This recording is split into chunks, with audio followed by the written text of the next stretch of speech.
나도 풍 시리즈, 나누고 더 풍성해지는 시리즈. 우리가 오늘은 두 번째로 Reaching in, 우리 성도가 성도를 돌보는, 이웃을 돌보기 전에, 교회들을 살리기 전에 우리 전후 좌우에 있는 형제들을 돌보는 Reaching in에 대해서 한번 우리가 말씀을 나누고, 제목이 내 곁의 형제는 보이는 하나님이라는 제목으로 말씀 전하겠습니다.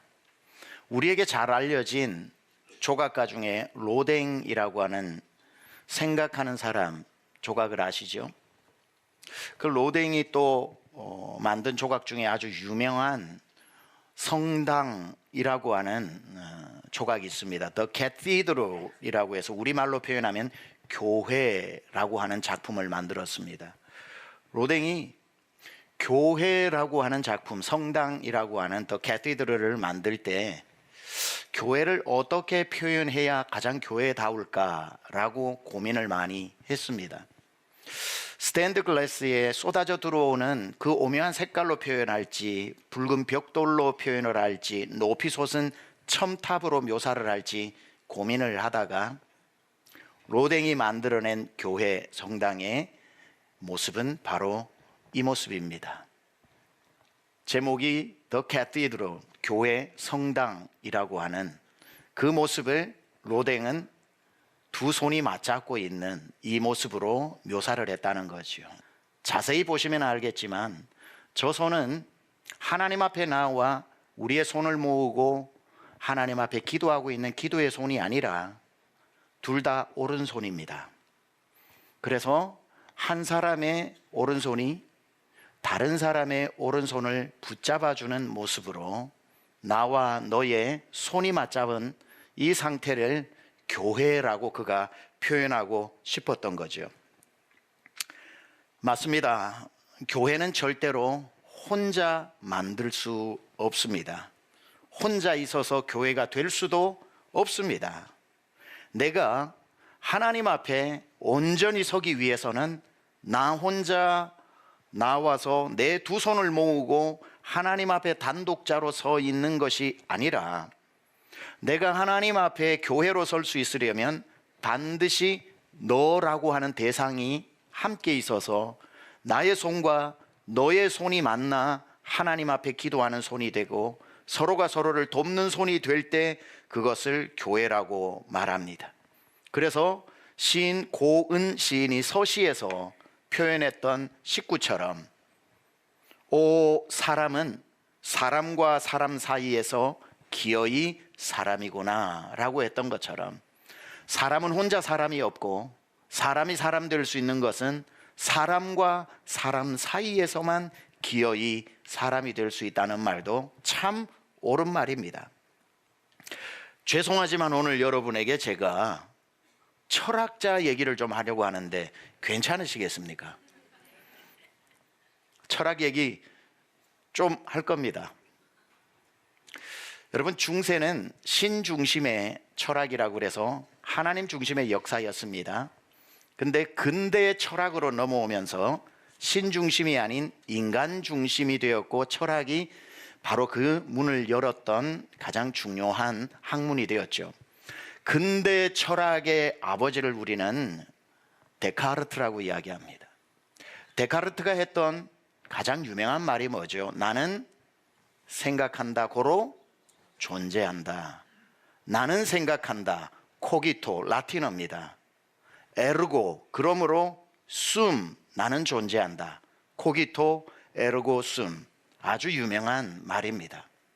그때부터 나는 누구인가? 나는 나 스스로 생각할 수 있는 존재라면 그 어떤 대상도 필요 없이 나 홀로 스스로 존재할 수 있는 존재라고, 내가 사유하는 인간이 되는 한, 내 스스로 판단하고 생각할 수 있다면 그 누구도 나를 있게 할 필요가 없고 나는 나 스스로 존재할 수 있다라는 뜻입니다. 이 철학은 당연히 문화예술, 학문, 모든 것에 영향을 미치고, 세상에서 가장 중요한 사람은 신도 아니고 그 누구도 아니고 사물도 아니고 나 자신이라고 하는 생각이 모든 학문 분야에 퍼지게 되었죠. 그래서 나온 게 르네상스고 뭐 여러 가지 문화적인 현상 아니겠습니까? 내 생각이 제일 중요하고 내 판단과 결정이 제일 중요하다. 너가 스스로 생각할 수만 있다면 네 판단이 맞아. 네가 생각하고 있다면 너는 존재하는 게 맞아. 그 누구도 너를 존재한다고 알려줄 필요가 없어. 너는 천상천하 유아독존이야 라고 하는 말도 낯설지 않은 말입니다. 이 사고가 인간의 무한한 가능성을 발견해 준 장점도 있지만 이런 사고의 밑바탕에는 또 굉장히 위험한 그림자도 있습니다. 나 한 사람과 내 주변에 있는 100만 명의 사람이 있어도 그 100만 명은 어떤 의미를 지니지 않고 나라고 하는 가장 중심되는 나를 위해 존재하는 사물이고 배경일 뿐인 거죠. 나 한 사람에게 100만 명이 다 맞추어 주어야 한다라고 하는 생각입니다. 여기서 나온 위험한 발상이 독재입니다. 그리고 전체주의가 나오게 되는 거죠. 나의 말이 법이 되고 내 생각이 100만 명이 따라야 되는 규율이 되고 규범이 되어지는 것. 문화예술로 친숙하게 표현하면 서태지와 아이들입니다. 서태지만 알면 되지 옆에 두 명의 이름까지 굳이 알 필요 없이 그냥 아이들이고 우리는 서태지만 기억하면 되는 것도 문화의 재미있는 현상이죠. 자, 이러한 상황에서 일어난 게 바로 히틀러 독재 같은 그러한 어마어마한 대량 학살들이 나오게 되는 겁니다. 한 사람의 생각이 모든 사람을 움직일 수 있는 것. 자, 그 다음에 여러분에게 소개하고 싶은 철학자가 누구냐면 마틴 부버라고 하는 철학자입니다. 유대인이며 철학자입니다. 이런 사상, 데카르트와 근대주의 사상의 반기를 들고 일어났다고 볼 수 있죠. 그의 책 주저에 나와 너라고 하는 책이 있습니다. 나와 너, I, thou라고 하는 책입니다. thou, thou라고 하는 thou는 요즘 쓰지 않는 영어고 you의 옛날식 표현입니다. 킹 제임스 버전 같은 데서는 아직도 thou라고 하는 표현을 쓰기도 하죠. 나와 너. 마틴 부버가 이야기하는 것은 이겁니다. 더 이상 나와 사물들이 아니라 처음에는 나와 나 아닌 그것, I is로 세상을 보지만 진정한 세상은 너를 사물로 보는 것이 아니라 너를 하나의 인격체로 보는 것. 내가 너와 나가 아무 상관이 없는 것이 아니라 너와 나는 관계 속에서 맺어진 그러한 관계라는 것. 그래서 더 이상 나는 너를 사물처럼 그것이라고 불러서는 안 되고 너 또는 당신이라고 불러서 한 인격체로 만나야 한다는 것. 그게 마틴 부버의 중요한, 그냥 들으면 그게 뭐 중요한가 하겠지만 이런 근대 철학의 기반에서 이것이 얼마나 중요한 메시지로 내 주변에 있는 사람의 가치를 회복시키는가가 굉장히 중요하죠. 부버는 이렇습니다. 신이 우리 인간에게 임할 때, 즉 하나님이 우리 인간에게 임할 때에 어떻게 우리에게 오시는가? 나 개인, 생각하는 주체인 내게 홀로 오시지 않는다는 거예요. 부버는 하나님이 인간에게 오실 때에는 관계 속에 임재하신다고 봅니다. 나와 그것 사이에는, 나와 이것 사이에는 어떠한 인격적인 교류도 없기 때문에 나와 그것 사이에는 하나님이 임할 장소가 없지만 나와 또 하나의 다른 너가 만나는 이루어진 관계 속에 하나님이 임하신다고 보는 거죠.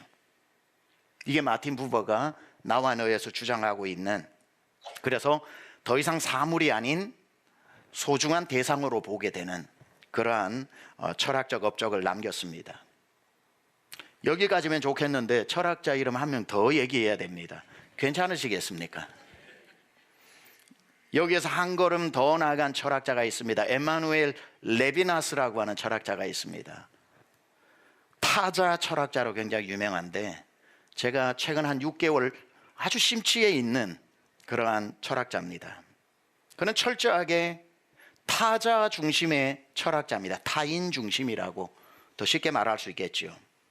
자, 아까 마틴 부버는 근대는 나 홀로, 마틴 부버는 내가 있고 내가 설정한 너가 있어서 관계 속에 하나님이 임한다면 출발이 그의 책 제목처럼 나와 너인데, 레비나스는 출발점이 나와 너가 아니라 너부터 시작해서 납니다. 너와 나. 무슨 말이냐면 인간은 절대 나 스스로 사유하고 사고하고 판단하고 결정해서 홀로 존재할 수도 없고, 내가 너를 규명해 주므로 너의 존재가 드러나서 관계가 형성되는 것이 아니라 오로지 내가 나로 존재할 수 있는 유일한 방법은 너라는 대상이 있어야 나라는 존재가 있을 수 있다. 출발점이 타인입니다. 타인이 있을 때에 나라는 존재가 이 세상의 존재의 의미와 존재의 가치를 가진다. 그래서 레비나스가 이야기하는 것이 뭐냐면 타인은 더 이상 내가 선행을 베푸는 대상으로만이 아니라 이 세상에 나라는 존재를 있게 만들어준 고마운 존재이기 때문에 타자를 향해서 나는 윤리적 책임을 다하고 경외심으로 대해야 된다. 이렇게 말을 합니다. 자, 마틴 부버와 레비나스의 철학이 거의 비슷합니다. 둘 다 유대인으로서 유대 철학자입니다. 그래서 하나님 개념이 굉장히 중요하고 하나님이 어떤 방식으로 인간 세상에 찾아오시는가가 중요한 화두였습니다. 근데 마틴 부버는 아까 말했듯이 나와 너라는 관계 속으로 하나님이 임재하신다면, 레비나스는 관계가 아닌 너를 통해 내게 오신다 이렇게 말합니다. 그래서 레비나스 철학에 많은 책들이 있습니다. 그 책에 일관적으로 그가 주장하고 있는 건 뭐냐면 타자는 하나님의 현존이다 이런 말을 해요. 쉽게 말할까요? 내 곁에 있는 타인은 바로 내 곁에 찾아온 하나님이다 그렇게 말합니다. 따라서 우리는 매일 하나님을 만나고 있다 이렇게 표현을 하는 거지요. 레비나스가 이런 철학이 타자 중심으로 나오게 된 그의 개인적인 배경도 있습니다. 그는 유태인으로 러시아에서 태어나고 프랑스에서 자라난 프랑스 철학자입니다. 그런데 히틀러에 의해서 세계대전이 일어나고 프랑스 군인으로 종전했다가 포로로 잡혀서 독일에 5년 동안 수감됩니다. 전쟁 포로가 되어요. 그때에 독재자 한 명이 수많은 사람들을 물건보다도 못하게 대량 학살을 하는 것을 보고 나 아닌 타인이 얼마나 소중한 하나님의 현현인가를 뼈저리게 느끼면서 인간의 소중함을 잃어버린 것에서 인간의 악마성이 얼마나 두드러지는가를 감옥에서 체험을 하고, 그것은 사물이 아닌 내 곁에 찾아온 하나님이라는 것을 그는 철학적으로 정립을 하게 된 것이고, 지금 엄청난 영향을 가지고 우리 한국에서도 이 철학자에 대한 관심들을 최근에 또 많이 가지게 된 것입니다. 들으시느라 수고하셨습니다. 저는 수년 동안 연구한 걸 여러분은 5분 만에 들으시는, 저는 이 레비나스의 말이 바로 오늘 본문 마태복음 25장에서 우리 주님 예수께서 말씀하신 내용과 정확히 일치한다고 봅니다. 오늘 40절에 이렇게 말씀해요. 임금이 대답하여 이르시되, 여기서 임금은 예수님입니다. 임금이 대답하여 이르시되 내가 진실로 너희에게 이르노니 너희가 여기 내 형제 중에 지극히 작은 자 하나에게 한 것이 곧 내게 한 것이니라. 예수님은 너 옆에 있는 그 형제가 너에게 간 나였다고 이야기합니다.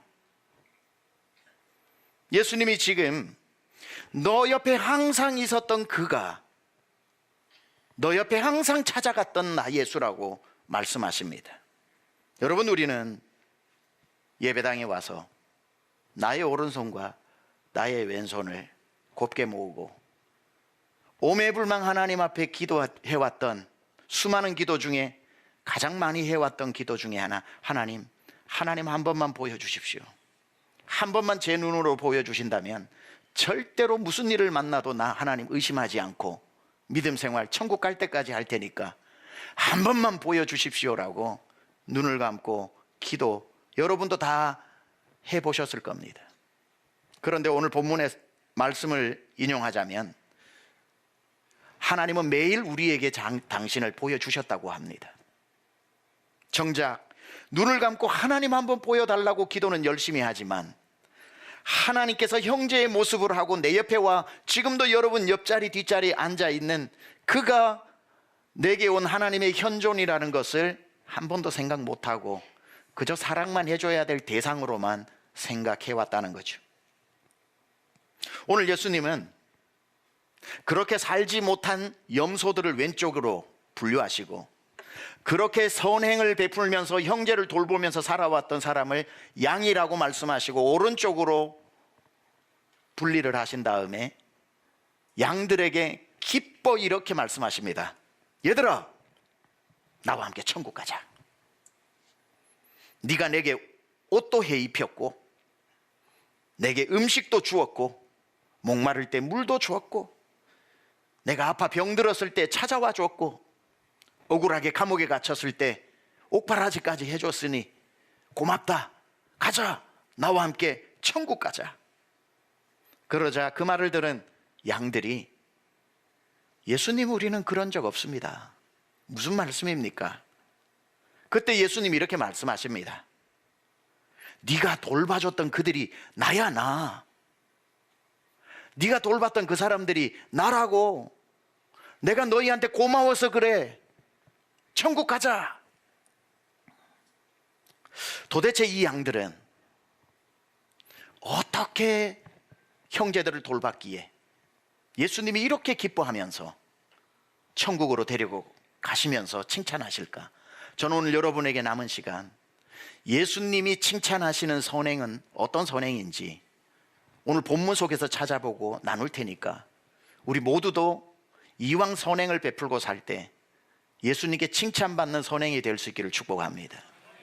첫 번째, 예수님께 칭찬받은 선행은 사람의 보상을 기대하지 않고 선행을 베풀었다는 겁니다. 사람의 보상을 기대하지 않고 그냥 준 것, 주는 게 받는 것보다 복되니까. 자, 오늘 예수님께서 칭찬하시는 양들이 베푼 선행을 그들의 입이 아닌 예수님의 입으로 다 보셨으니까 아시는 거죠. 하나하나 열거를 하시는데 보면 하나같이 특징이 있어요.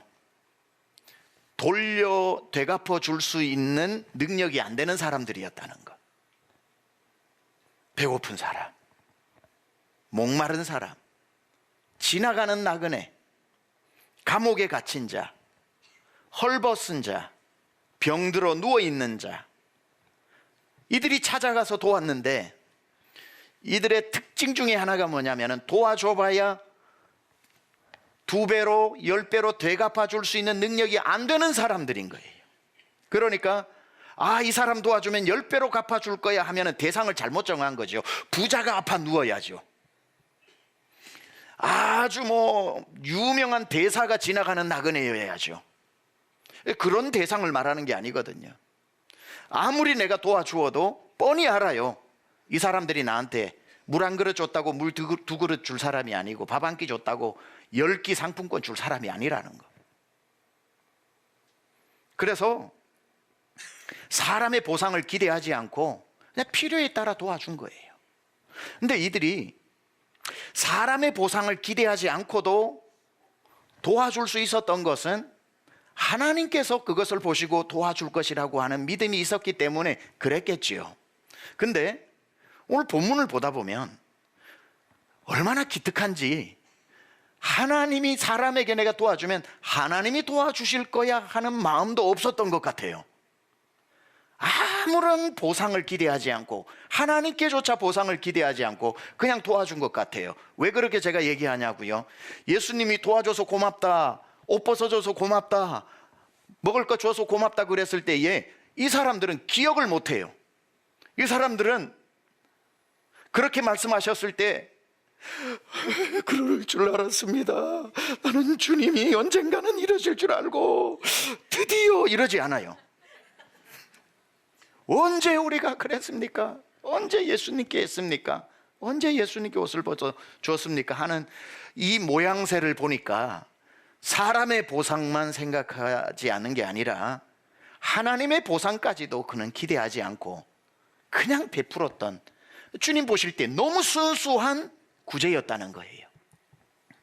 여기서 우리가 기억해야 할 것은, 아무리 여러분이 사람이 안 갚아주면 하나님이 갚아주실 거야 라는 마음을 안 가지고 순수하게 한다고 해도 하나님은 갚아주신다는 거예요. 이게 중요한 겁니다. 여러분이 하나님께 기대 안 해도 하나님은 다 보고 계시고, 하나님은 기대하지 않았다고 안 주시는 분이 아니라 하나님은 우리의 기대와 상관없이 기억하셨다가 베풀어 주시는 하나님이라는 거죠. 잠언 19장 17절에 보면 가난한 자를 불쌍히 여기는 것은 여호와께 구워드리는 것이니 이렇게 말합니다. 내가 갚을 수 없는 사람, 줘봐야 이 사람 못 갚는데, 이 사람에게 내가 뭘 선행을 베풀어 봐야 2배 3배 못 갚는데 하고 갚을 자격이 안 되는 가난한 사람에게 내가 돈을 주는 것은 그 사람이 안 갚아주고, 하나님 뭐라 그러면 네가 그 사람에게 준 건 내가 너한테 돈 빌린 거다, 하나님께 구워드린 거다. 하나님께서 우리에게 갚아주실 때에 연이자 4% 이렇게 안 갚아주시죠. 뭐라 그럽니까? 가난한 자를 불쌍히 여기는 것은 여호와께 구워드리는 것이니 너의 선행을 하나님께서 갚아주시리라 이렇게 나오지요. 하나님께서 베풀어주는 그 사람이 못 갚아줘도 내가 갚아주리라. 근데 여러분 성경에 보면 하나님의 이자율이 나옵니다. 30배, 60배, 100배. 적어도 이자가 30%입니다 30%에서 시작합니다. 잘 기분 좋으시면 100%까지도. 왜 이렇게 갑자기 표정이 밝아지세요? 100%까지도 돌려주십니다. 근데 100%까지도 부족하니까 성경에 몇 배로 갚아달라고 해요? 10,000배로 갚아주시옵소서. 10,000%. 여러분이 그걸 기대하고 이거 하나님 갚아주실 거야 이런 마음 있어도 괜찮아요. 보이지 않는 하나님을 위해서 보이는 물질을 드리는 것도 큰 믿음인데, 근데 그 마음도 안 갚아도 하나님은 다 보고 계시고 갚아주신다는 거지요. 누가복음 14장 13, 14절에도 이런 말씀 나옵니다. 잔치를 베풀거든 차라리 가난한 자들과 몸 불편한 자들과 저는 자들과 맹인들을 청하라. 그리하면 그들이 갚을 것이 없으므로 내게 복이 된답니다. 이게 복입니까?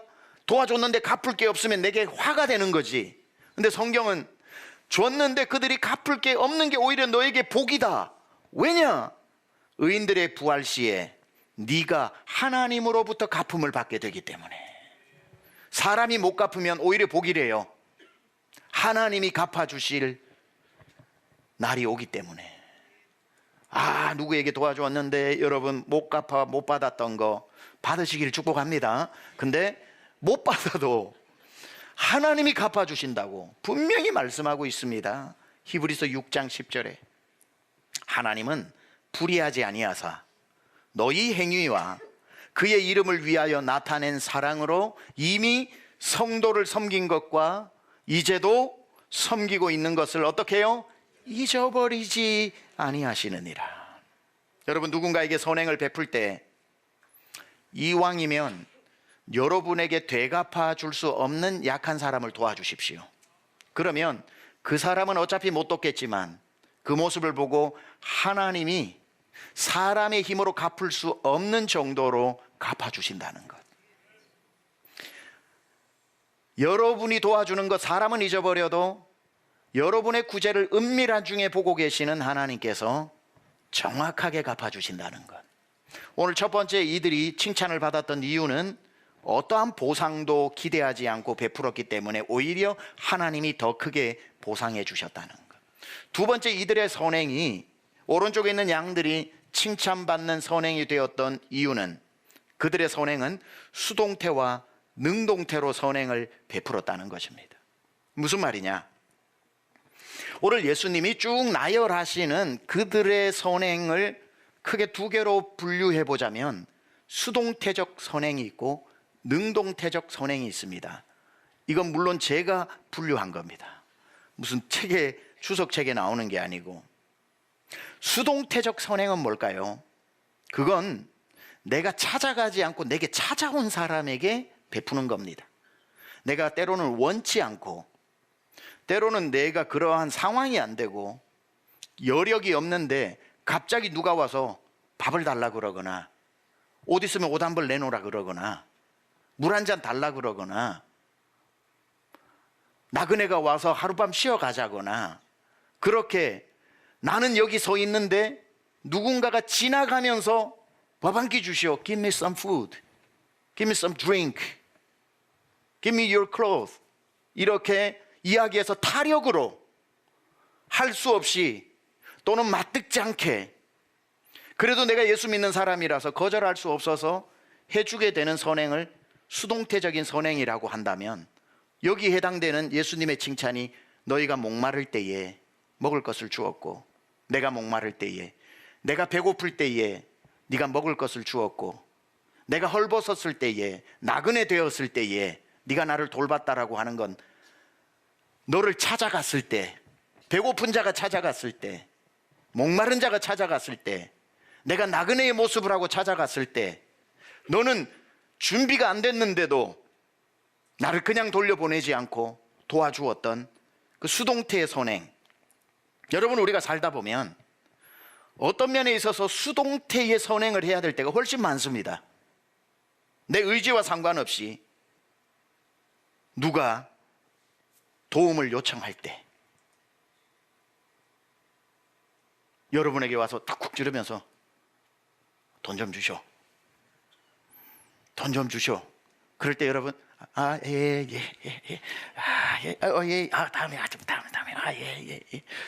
저 사람 벤츠 타고 다녀, 막 이러면서 이제 우리가 자꾸 타력으로 우리가 요청받을 때가 많지요. 기분 안 좋을 때도 있습니다. 무례할 때도 있어요. 몇 주 전인가요? 집 앞에 제 아내랑 걷고 있는데, 한 2주 전 됐나 봅니다.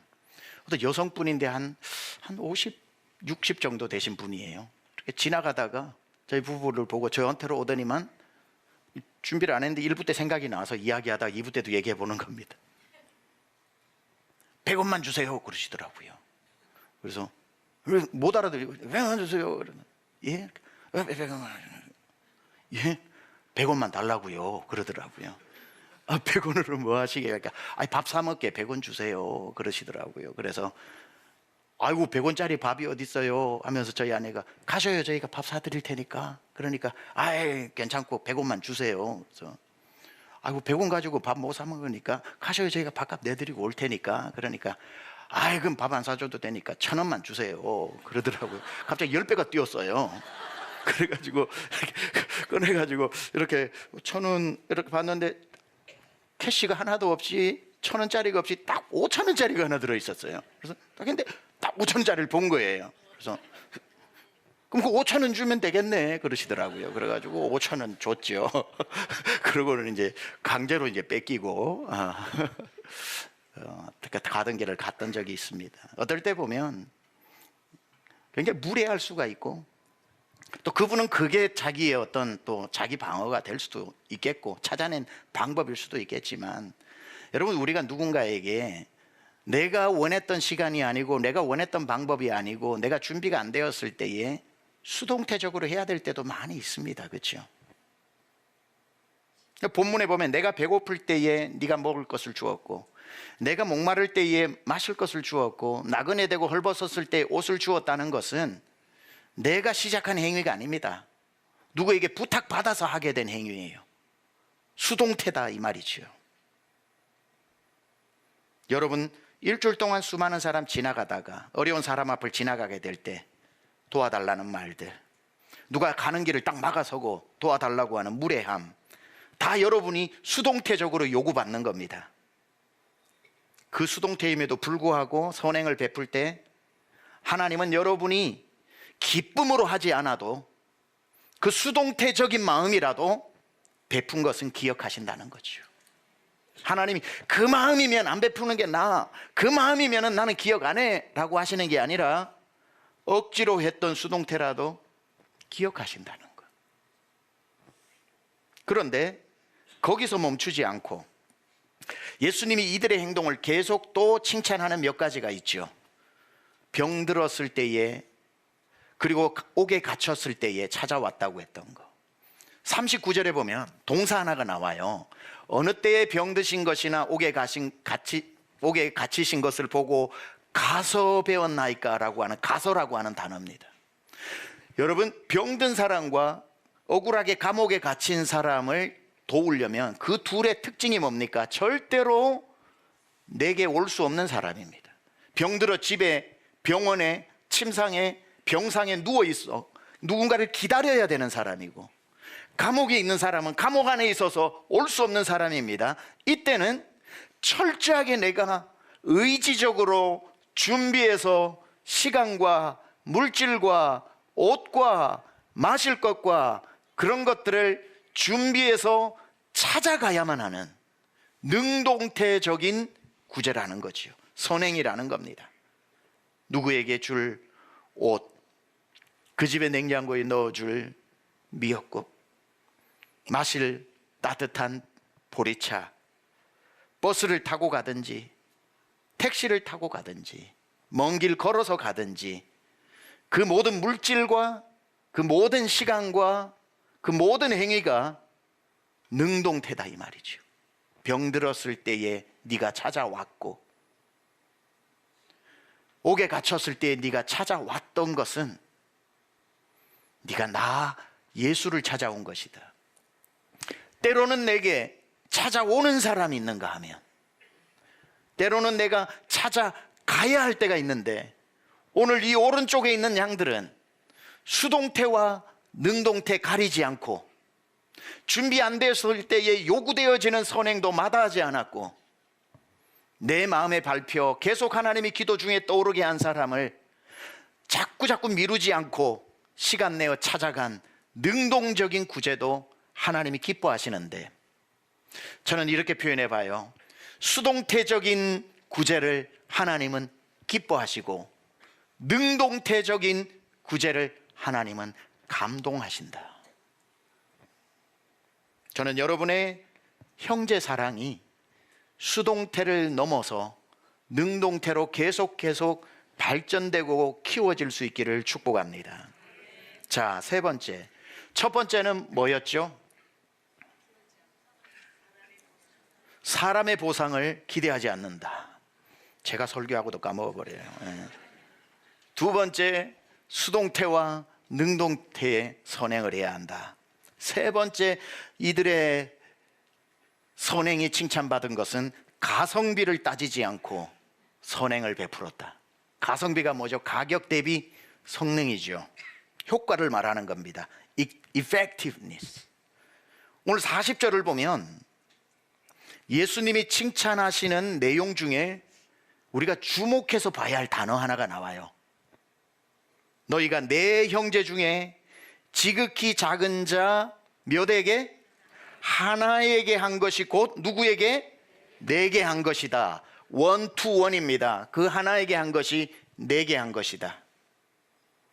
여러분, 우리가 무슨 구제를 하거나 사업을 하거나 경영을 하거나 다 상관없이 원리가 뭐죠? 가성비를 따집니다. 그렇죠? 이걸 투자했을 때 몇 배로 돌아오고, 이걸 했을 때 몇 명에게 혜택이 가고, 이걸 했을 때 몇 명에게 행복이 돌아가는가. 제레미 반담이 이야기했던 것처럼 공리주의, 최대 다수의 최대 행복. 그죠? 가능하면 내가 한 푼을 누구에게 줘도 가능성 있는 사람에게 주고, 내가 이 돈을 써도 한 명보다는 10명이 누리면 좋고, 이왕이면 내가 구제하는 것에 있어서 효과가 100배로 나면 좋은 거 당연한 거고, 우리는 경영을 그렇게 해야 되는 게 맞습니다. 잘못된 거 전혀 없습니다. 성공의 방식은 공리주의 맞아요. 근데 하나님 나라 계산법은 오늘 보니까 좀 달라요. 하나님은 그 한 사람이 100사람 돕는 것보다 더 탁월한 사람이냐 아니냐도 따지지 않고, 한 사람 돕느니 좀 아껴서 100사람 도우라고 효과도 따지지 않고, 한 사람에게 한 것이 나 예수께 한 것이라고 말씀하시면서, 한 사람도 나 예수 한 몫이고 100사람도 나 예수 한 몫이라고 말씀하고 계셔요. 세상 계산법하고 다른 거죠. 가성비 차원에서는 비효율적입니다. 내가 오늘 한 사람 돕느니 조금 더 내가 시간을 더 얻어서 나중에 10사람 돕는 게 낫지 않겠냐 해서 나중에 10사람을 위해 오늘 한 사람을 포기하는 경우가 있죠. 가성비 때문에. 근데 주님은 말씀하십니다. 네가 미루어 나중에 돕는 10사람도 나 예수 한 몫이고 오늘 돕는 그 한 사람도 나 예수 한 몫이라서 내게는 한 사람이나 10사람이나 무게가 똑같다. 더욱이 오늘 본문에 보면은 한 사람 앞에 형용사가 나와요. 지극히 작은 자 하나에게 나오죠. 지극히 작은 자를 원어대로 풀었으면 아무 영향력이 없는 사람이라는 뜻입니다. 즉 내가 이 사람에게 오늘 베풀어도 그래도 이 사람이 영향력이 좀 있어서 다니는 데마다 기마무개가 나 도왔다고 좀 소문이라도 내주면 가성비라도 나오는데, 이 사람은 아무도 그 사람 말을 듣고 귀 기울여 주지 않는 영향력 없는 사람, 딱 이 사람을 도우면은 호수에 물 던지듯이 아무 일도 없는데 그 지극히 작은 자 하나에게 하는 것. 우리는 이렇게 따집니다. 뭐 100사람 아니라도 괜찮아요. 이 한 사람을 가만 보니까 가능성이 있어. 이 한 사람이 배가 고픈데 알고 봤더니 저 이웃나라 왕자인데 그냥 이 나라에 와가지고 있는 거 빼앗겨가지고 지금 이렇게 배가 고픈데 도와주면 우리나라 영토 하나를 준다, 이걸 정보를 받았다면 저도 10,000사람 안 돕고 한 사람 돕겠어요. 10,000사람보다 나은 한 사람이라면 한 사람에게 투자를 하겠죠. 그런 가능성이 전혀 없는 사람, 그게 지극히 작은 자라는 뜻입니다. 아무런 가성비 따지지 않고 내가 도왔을 때 대갚아 줄까 안 줄까 생각하지 않고 10사람이 나은지 한 사람이 나은지 계산하지 않고 그저 그날 네 앞에 서 있었던 사람, 그 한 사람이면 충분하다. 주님이 지금 그 말씀을 하시는 거죠. 예수님 메시지 아주 명징합니다. 예수님 눈에는 1000명도 예수님 한 분이고 한 명도 예수님 한 명 몫이라고, 한 명을 도와도 예수님을 섬긴 것이고 1000명을 도와도 예수님 한 분을 섬긴 것이라고. 중요한 건 네 눈앞에 있는 지극히 작은 자, 그를 오늘 돕는 것이라고. 사랑하는 여러분, 오늘 제목이 나의 곁에 형제는 보이는 하나님, 레비나스의 철학을 가지고 설명을 해보았습니다. 그런데 여러분, 제가 설교하는 내내 여러분 머리에는 배고픈 사람, 헐벗은 사람, 병든 사람 생각할 때 예배당 밖에 서울에 사는 누구라고 혹시 생각하셨다면 설교 잘못 들으신 겁니다. 오늘은 reaching in이라고 했습니다. 이 예배당 안에 있는 사람 중에 그런 사람이 있다는 거예요. 말을 못하고 있지만 누군가에게 무시당할까봐, 괜히 어렵다는 거 해서 사람들 나 피해 다닐까봐, 괜히 이 말했다가 관계 어색해질까봐, 밖에도 도울 사람 없고 안에도 도와줄 사람 없이 주님밖에 없어 나와 있는 그런 사람이 이 자리에 있다는 거예요. 저는 오늘 내내 이야기했던 그 형제는 예배당 밖에 믿지 않는 누군가가 아니라 우리 형제 자매들을 말하는 겁니다. 여러분이 손잡아 주지 않으면 예배당 밖에서는 그 누구도 잡아줄 사람이 없는 우리가 책임져야 되는 형제 자매. 이번 리칭 아웃 해를 맞이해서 여러분에게 계속 광고가 나갔던 리칭 인 성도를 돌보는데 필요한 분들 지원하라고 했습니다. 여러분들이 지원하셨습니다. 그리고 지원합니다. 전체 교회 예산, 선교도 하고 뭐도 해야 되고 차세대도 키워야 되니 그 예산 전부 다 리칭 인으로 쓸 수는 없지만 그래도 도움의 손을 펼치는 사람 우리 도와야 합니다. 더 헌금을 많이 해서라도 예배당도 세워야 하지만 성도 살려야 합니다. 밖에 도와주는 사람 없으니 하나님이 그 사람 손 붙잡고 예배당까지 끌고 와서 등록시켜 우리 성도로 우리 옆자리에 앉혀놓은 것 아닙니까? 그는 그 누구도 아닌 우리 곁에 앉아있는 예수님이라는 거죠. 그렇게 보고 싶었던 예수님. 다시 교회 성당 사진을 보고 마치겠습니다. 이 중에 저 둘 손 중에 하나는 틀림없이 여러분의 손입니다. 저 손 중에 하나는 분명 여러분의 것입니다. 그리고 여러분이 잡아주어야 할 다른 손은 이 예배당 안에 어딘가에 기다리고 있을 것입니다. 기도합시다.